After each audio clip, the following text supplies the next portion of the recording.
If I were to transfer you $10,000 right now, it's safe to say that I probably have your attention.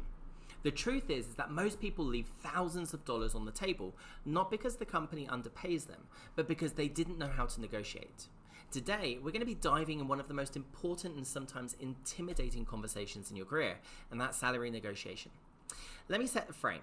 Negotiation is not about greed, it's not about your ego, it's about alignment, respect, and fair value exchange. When you negotiate, you're not being difficult, you're being deliberate. You're making sure that the role, the expectations, and the compensation all match the value that you bring. And by the end of this video, you're going to know exactly how to keep your cards close at the early stages, how to redirect salary questions without creating friction, how to counter with calm confidence when the offer arrives, and how to expand the conversation beyond salary into total compensation.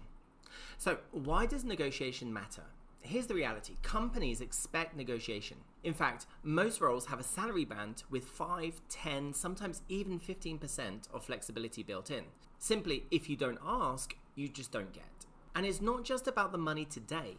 The base salary you accept becomes the foundation for future raises, bonuses, and even retirement contributions. Over a 5-year stretch, failing to negotiate once can cost you 6 figures. So, yes, negotiation is about a paycheck, but it's also about self-respect and long-term financial health. Employers don't think less of you if you negotiate, they often think more of you because it shows professionalism and confidence. In the early stage of the interview, you're not negotiating, you're aligning. Your focus is on responsibilities, expectations, and cultural fit. So, when you're asked a number, try to avoid giving a number straight away and redirect the conversation on fit or alignment. If they push, ask about a range for you to confirm on. Try this instead. What are your salary expectations? That's a great question, and one I'm more than happy to go into further when the time's right. But for now, I'd like to keep my alignment based on the skills, experience, and value that I bring to the role, opposed to just my price. Well, we really need a number to proceed. Okay, I'm sure you've assigned a range for this role. Why don't you share that range and I can confirm whether it works for me?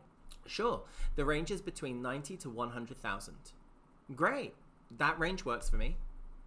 Notice what you did, you kept control, you stayed open, and you did not overshare. This approach does 3 things. First, it avoids you anchoring yourself too low.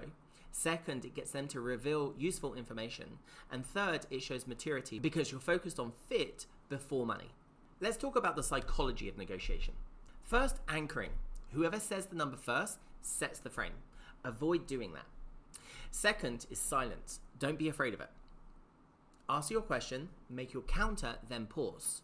That pause creates pressure. It often makes the other side explain more than they planned. Third, we have framing. If you frame the conversation around your skills and the impact that you bring, salary becomes a reflection of value. It's not the centerpiece, it's the outcome. Fourth, confidence. This is more than words. It's tone, pacing, your body language. Calm confidence says, I know my worth. Defensive answers send the opposite signal. And the last tip, always lead with gratitude. Every request lands softer when you open with genuine appreciation. Now, let's fast forward when the offer comes. First, step 1, we want to show gratitude. Thank you ever so much for the offer. I'm genuinely excited about the role and team. Step 2, buy for some time. Can you give me 24 to 48 hours to review this and get back with a thoughtful response? Step 3, if the offer is below your expectations, counter clearly with evidence. Based on my experience leading XYZ or delivering X result in the current market, I was expecting something closer to, and then give the number. And you don't have to stop at salary. Think about the total compensation. Or, for example, signing bonus, annual bonus percentage, equity or stock refresh, vacation time, professional development budget, remote work flexibility, job title.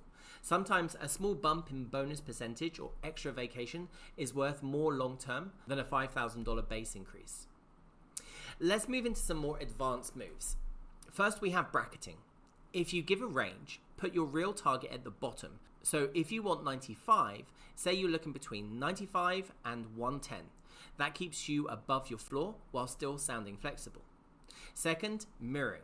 If they say our budget is 90, repeat the keyword back to them. 90? And then pause. That little echo makes them explain or even improve the offer. Third, pivot to value. If they ask you about your current salary, don't answer directly. Instead, say, I prefer to focus on the value I bring to this role and the scope that we've been discussing rather than my past compensation. And if they push you for a minimum, stay calm. Say, I'm focused on finding the right fit. If it's the right match, I'm confident compensation will reflect both the responsibilities and the market.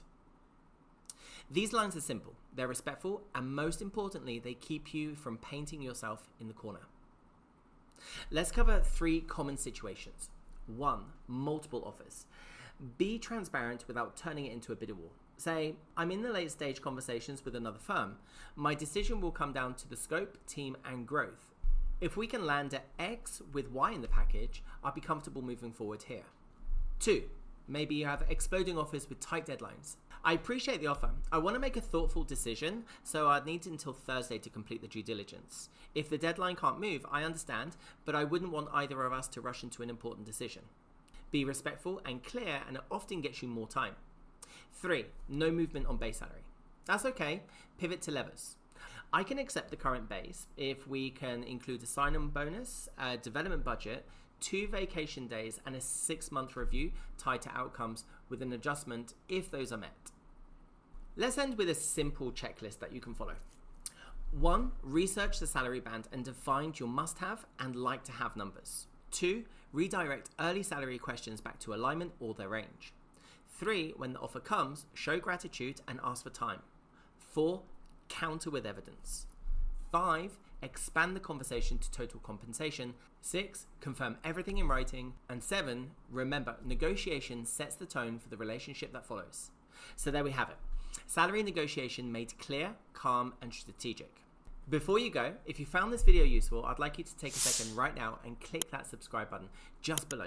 Not just to be notified when a new video goes up, but because your engagement is the best and free way to tell YouTube, TikTok, and LinkedIn to share it out to a wider audience where somebody who really needs to see it will see it.